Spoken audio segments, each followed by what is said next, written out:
I didn't do it. I didn't do it. I definitely didn't do it. A case is reopened after 2 decades. June 9th, 2024, Dulles International Airport.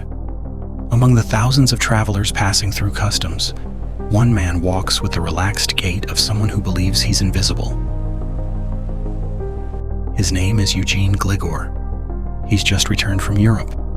He's tired, he's thirsty.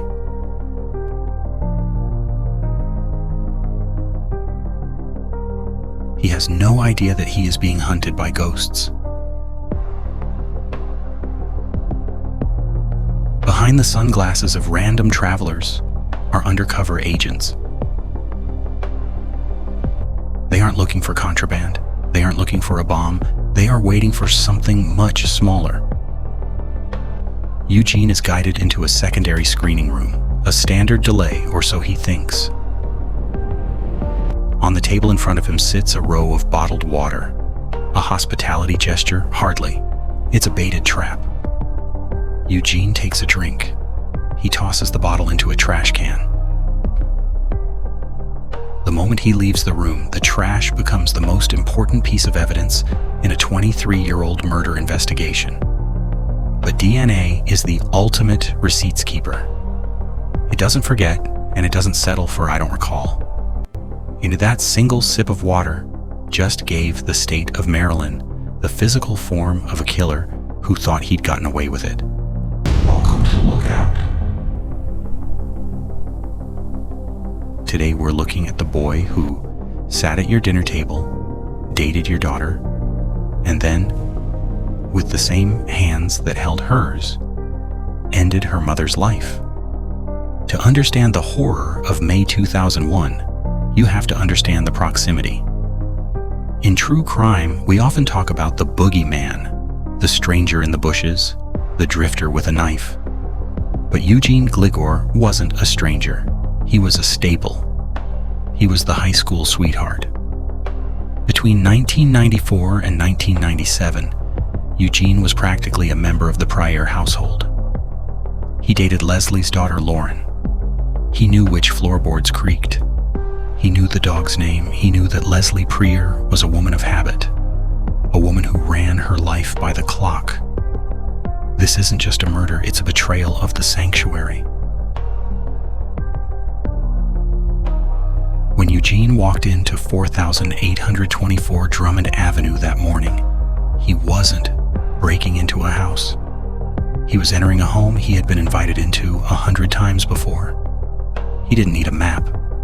He knew exactly where the master bathroom was. He knew exactly how to hurt the woman who had likely once served him dinner.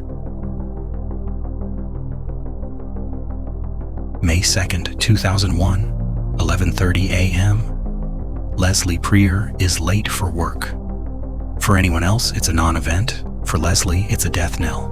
Her boss and her husband, Sandy Prier, arrive at the house to find the door unlocked and the foyer transformed into a slaughterhouse. Sandy searches the house in a panic. He finds the dog, Boomer, locked in the basement. He finds his wife upstairs, face down in a running shower.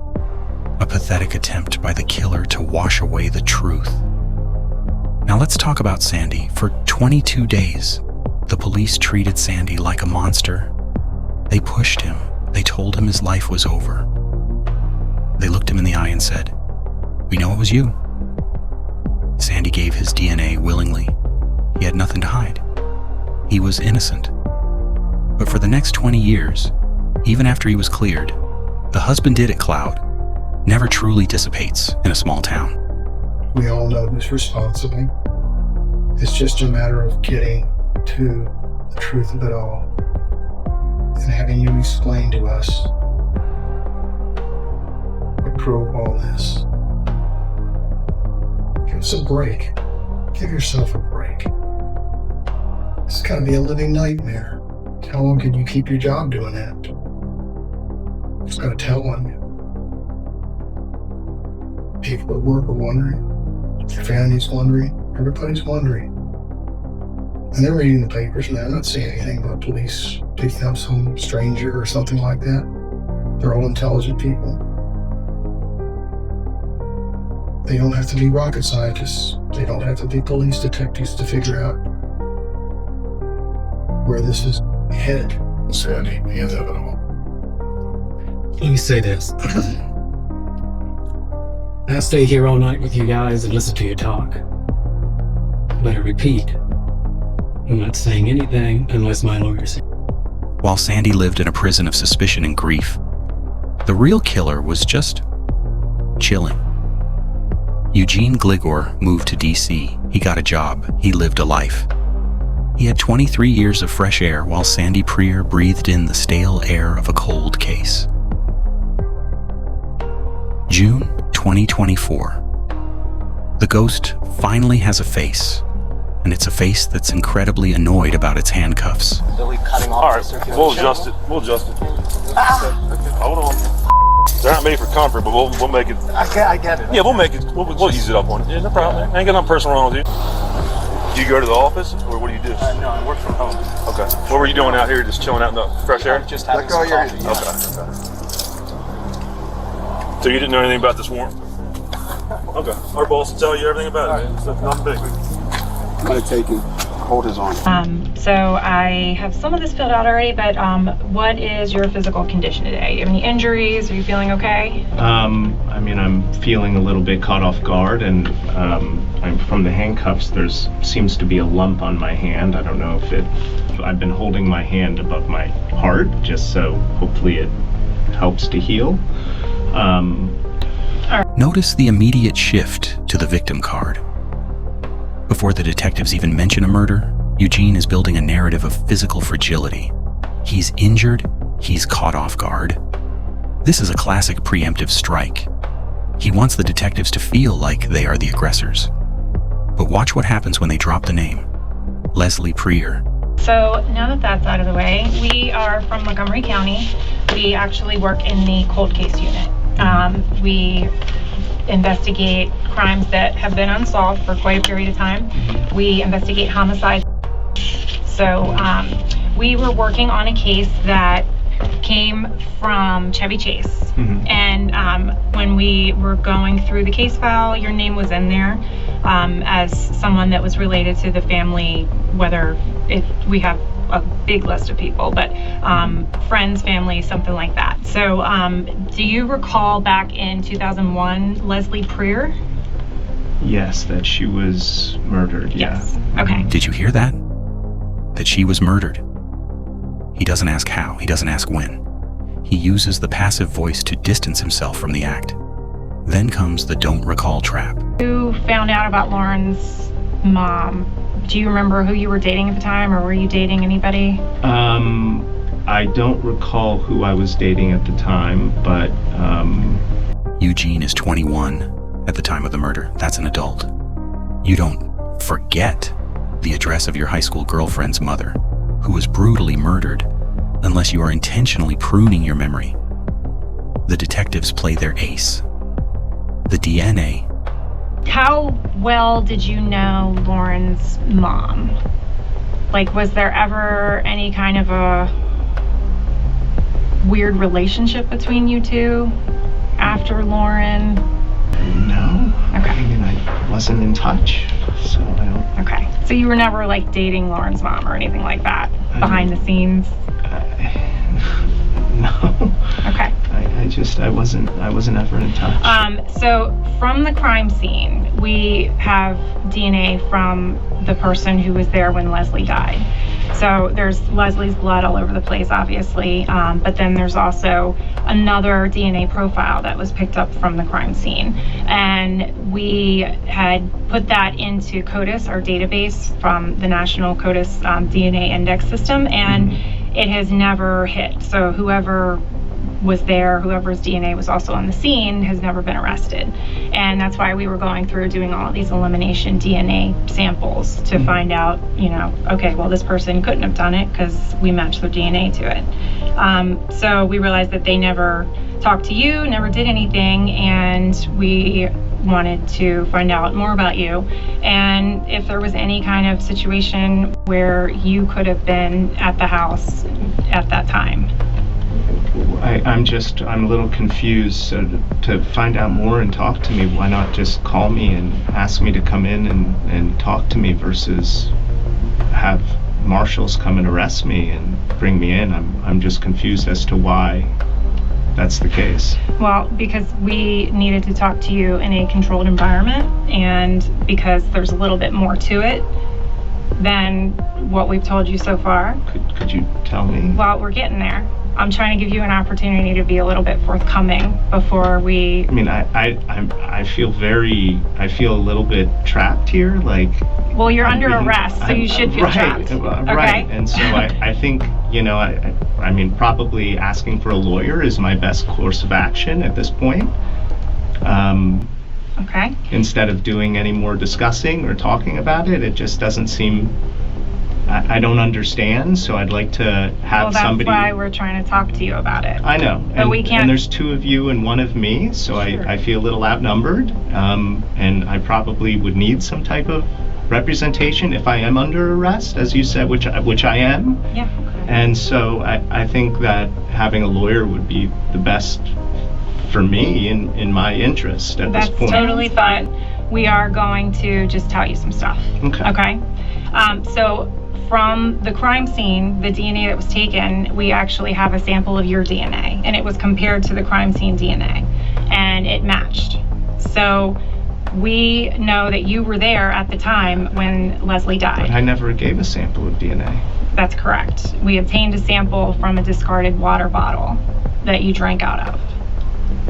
So you were followed, and we collected it after you discarded it into the trash, and it was swabbed and it was compared.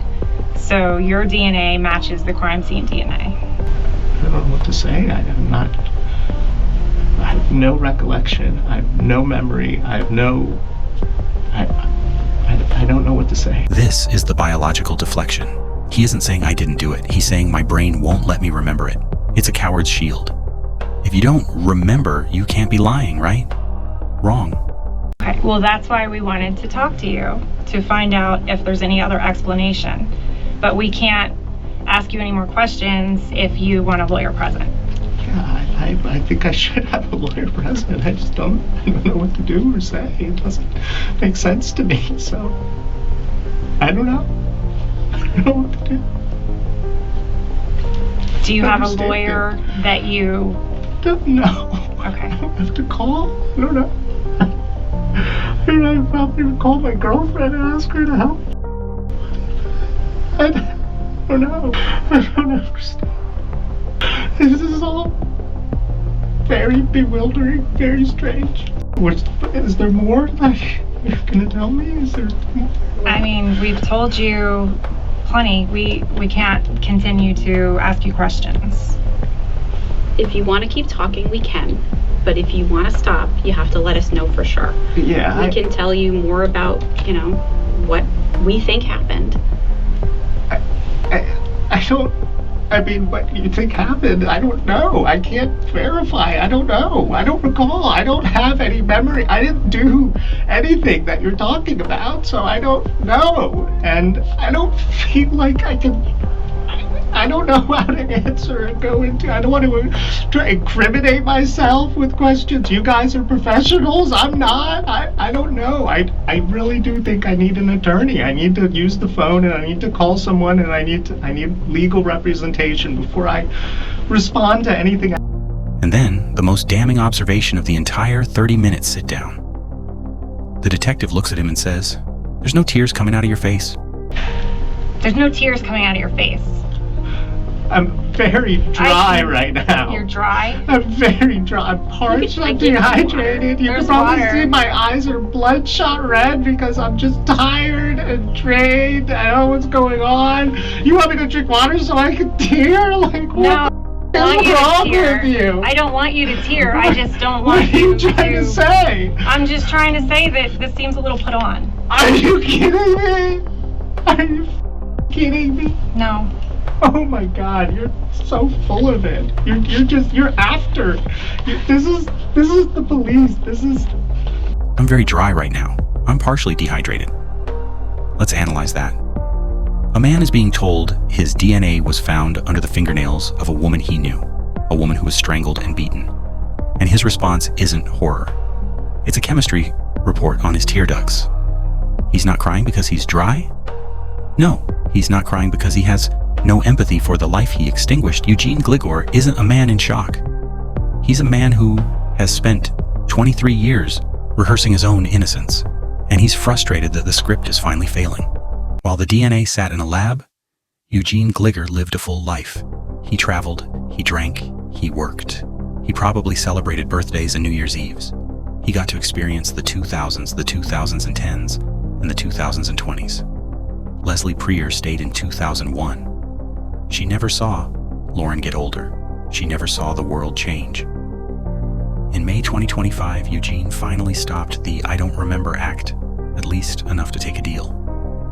He pleaded guilty to second-degree murder. He admitted he was there. He admitted he did it. But even then, he claimed it wasn't planned. The judge gave him 22 years. Think about that math. He spent 23 years free after the murder. He will likely spend less time in a cell than he spent hiding in plain sight. The greatest regret of his life, he says? Not the murder, but the fact that he can't remember why he did it. Another lie. He remembers.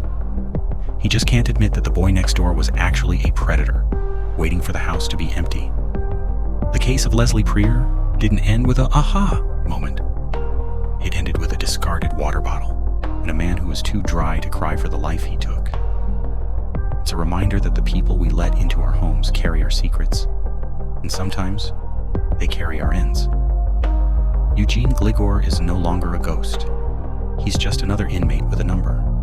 But the 23 years he stole can never be paid back. He spent 23 years living as a free man while his victim's family lived in a prison of not knowing. Does a 22-year sentence actually satisfy the debt, or is it 20 years too late? Let me know in the comments. I'm the narrator for Lookout, and the next story is already waiting.